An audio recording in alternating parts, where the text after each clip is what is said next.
What is up, everyone? In today's video, we're going to go over how to set up your function buttons for the best image quality out of your GH5 or GH5s. Let's roll it!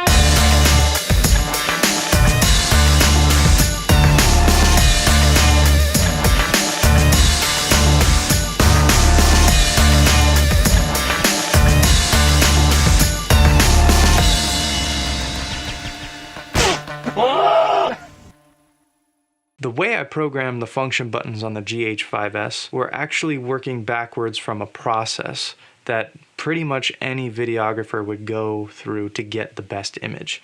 So typically we're talking about getting framing, then focus, color, and exposure. The first function button I'm going to talk about is right by the lens on the GH5, GH5s, and the G9 if you have one. That function button I use as a peaking button. And that way, if I'm doing any type of photos or videos, I can just hit that button and toggle through a high peaking or a low peaking or no peaking. I find that usually going from low to high gets me the best result. The second button is actually the top function button. I believe it's function 1 or 2. I think it's 1.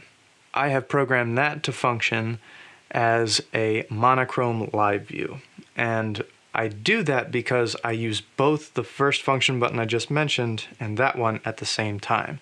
I usually roll the camera into a monochrome live view, and then I use the peaking, the various ones, to find my object. That way the peaking really sticks out on a black and white image. I find it is the best way to get focus with those two things happening at the same time, and then with having the function button I can toggle them on and off as fast as I need. So after you get your focus, you're going to want to get your proper exposure. So what I do have is I always have my histogram on, and then I also have the third function button set as a toggle between the vector scope and the waveform. That way I can go from histogram, vector scope, waveform. I have the fourth function button set as a Lut toggle, and that way I can actually put a false color Lut on there and see exactly where my exposure is at with the waveform on top of it, or with the histogram on top of it, or with the vector scope on top of it. With all that said, if you go through the process, it doesn't take very long. It takes within a minute or so to get it done. This is a great process if you have the time to do it. I will say it's not necessarily the fastest for a run and gun scenario. You may have to just rely on a histogram and your instincts on that one. And so that's a fast, simple, and easy way